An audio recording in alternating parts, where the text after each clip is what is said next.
This is Sebastian for the Metal Gods Meltdown, and I'm joined by an acid from Honeymoon disease. Congratulations on the new album, The Transcendence. Are you getting more excited or even nervous as release date approaches?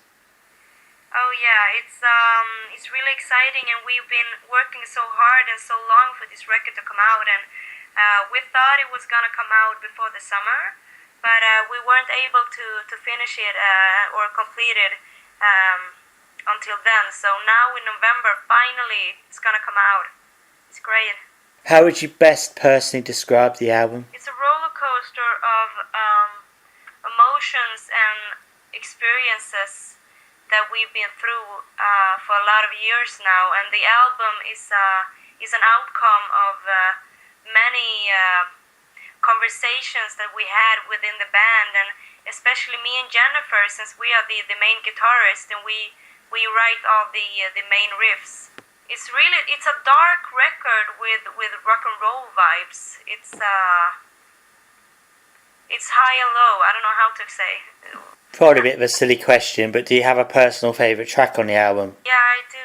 Because the album has such a deep meaning, and it's a really personal kind of record. The one that I love is You're Too Late, because it's like a fun track. It's a summer track, and it's speed rock and roll, and it's just a fun piece that we did in the middle of everything, and it just came to us, and I think that is one of my favorite songs. And I do appreciate Stargazer as well. That's one of my favorites as well. Kind of deep.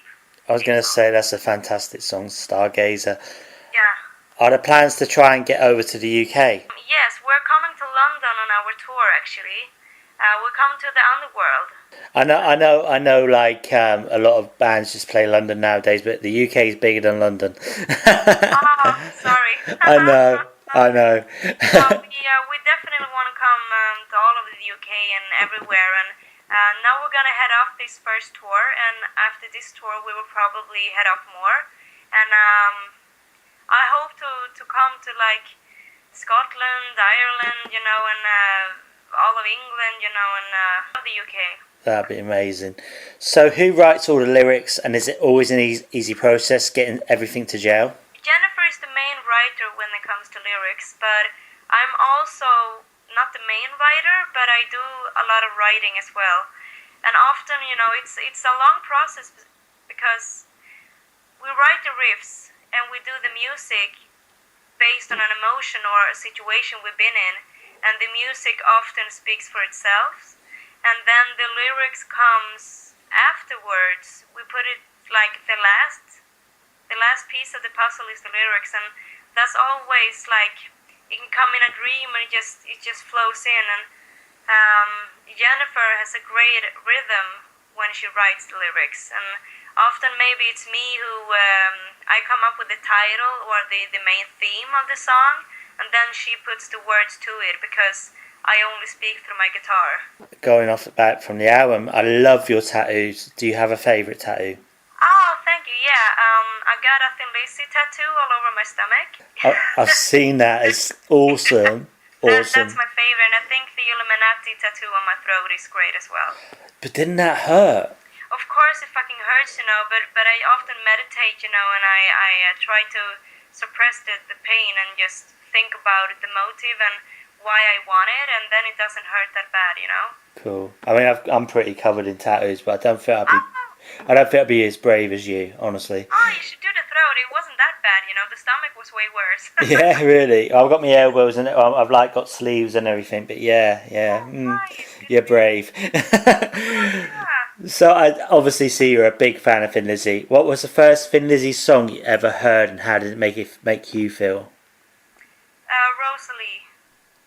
Okay. And I think the top 3 albums, Thin Lizzy, it's so personal for me, and Fighting, especially the album, it's all of their tracks. Fighting is my favorite album of all times, and I have a special attachment to just Rosalie, and also the Renegade album, it's special to me, and I live my life through Thin Lizzy somehow.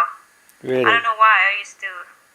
That's amazing. So have you ever been to Dublin to the Thin Lizzy monument and everything? I haven't been yet, but I want to go in January to celebrate the anniversary. I think it's like the 15th of January or something. It's like a reunion or something. Oh, you got to do it. You got to do it. Honestly, Are you gonna be there? I'd hope to be there. Hopefully, Hope to see you there. have a few beers. Yeah, totally. Have a few Guinnesses. Did you get to see Ricky Warwick fronting Thin Lizzy? And what did you think for a while? Yeah, that's good. Yes. Did you get to see them live? No, I've seen Brian Robertson quite a few times, and I saw him in a small town, my hometown. He played in a small pub, and that was really special to me. And because I'm only 26, I weren't able to see them when the group was completed, and I only seen Scott Gorham doing the vocals, actually doing the live stuff. But I want to be there in the 80s or like the 70s. Oh Really? my god, like 78. Oh my god. Really? Yes. I can understand that. I'm in my 40s, so I sort of like grew up with it, with a little bit of it. But yeah, I can understand that totally. You're an absolute Thin Lizzy head, aren't you? Yeah, I would kill to go back in time. Oh my god, Thin Lizzy 78. Oh my god. Cool. Okay, back to the present day. Yeah. We could talk Thin Lizzy all night. What are your plans for the rest of the year, personally and with the band? Okay, the plans for this coming year. The plans personally, because I work as a welder. I'm a welding teacher. My plans is to develop my engineering studies, because I want to be like a welding engineer. And so I think I'm going to proceed that, but because there's so much with the band, I don't think I'm going to have much time personally. So I think the band will be my personal life as well. And the band's main goal is to, because we are writing a lot of material, we are constantly writing, and we're gonna do some recordings, I hope, to the springtime, and we are aiming to do yet another tour, maybe in April, May or something. And we're just gonna continue to work with our record company, Napalm Records, and hopefully make a record in the springtime. And just keep touring with this record, and we have a lot going on. Back in the day, 80s and everything, there wasn't that many females in metal bands, let alone front women. Now it's like one of the acceptable and accepted by the metal clan. So what actually got you interested in being a performer, and are you a fan of bands like Crucified Barbara?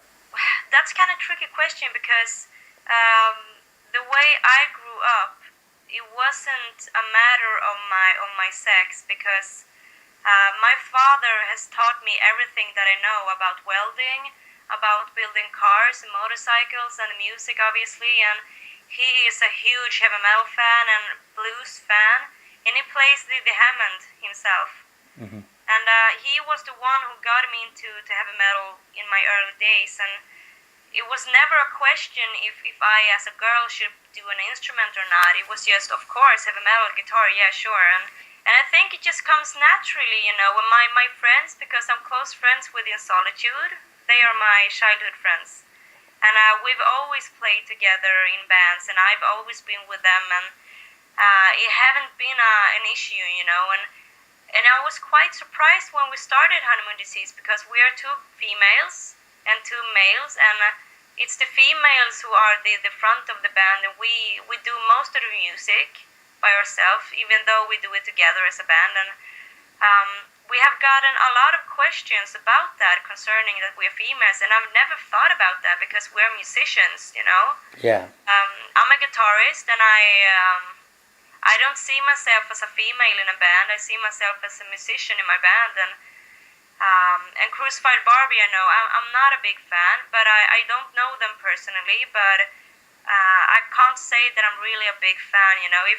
If I were to mention one female in the industry, it would be Liz Buckingham. Mm-hmm. She is one of my role models, and I love, obviously, other 80s kind of bands, and Girls' School, obviously, I love. And oh, I love Girls' School.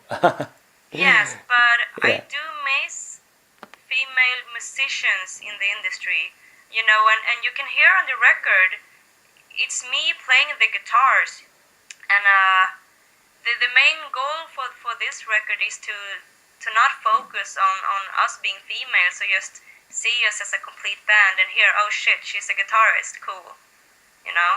Yeah, totally. I'm not a big fan of girls bands, you know, because I think it's kind of fucked up, you know, that you have regular bands and you have girl bands, and you have soccer and you have female soccer. So I think that's fucked up, you know, and I don't want to get categorized as a female band, you know. I want to be a musician, and we found, me and Jennifer found two other musicians, and it happens to be males.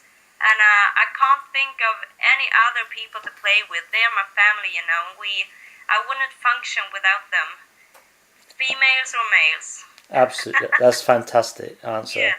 Can you tell me why we should buy the Transcendence? You should buy the Transcendence because it's revolutionary. It's a really modern record with a retro feeling, and it's quite organic as well. You should buy it because you should support other females within the business as well, and if you enjoy like really well played guitar tunes and really well thought out tracks with the lyrics and everything, if you like quality, you know, quality metal, quality hard rock, buy the record. If you like Kiss, if you like Thin Lizzy, if you like Judas Priest, buy the Transcendence. Can you give me 4 words to describe Honeymoon Disease? I would say action rock, balls, courage, and the last word, emotions. I've got a really silly question for you now. Yeah? Meatballs or beer? Beer. Obviously. That's funny that. Everyone says that. Okay. Strange. That's a bit strange, isn't it?